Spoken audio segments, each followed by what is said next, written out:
یہ تمہارے پروردگار کی مہربانی کا بیان ہے جو اس نے اپنے بندے زکریا پر کی تھی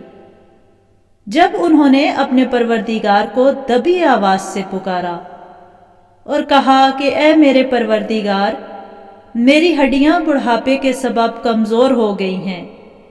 اور سر ہے کہ بڑھاپے کی وجہ سے شعلہ مارنے لگا ہے، اور اے میرے پروردگار، میں تجھ سے مانگ کر کبھی محروم نہیں رہا،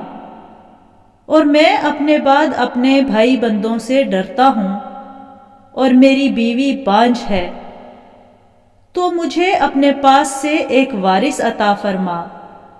جو میری اور اولاد یعقوب کی میراث کا مالک ہو، اور اے میرے پروردگار اس کو خوش اتوار بنائیو۔ اے زکریا، ہم تم کو ایک لڑکے کی بشارت دیتے ہیں جس کا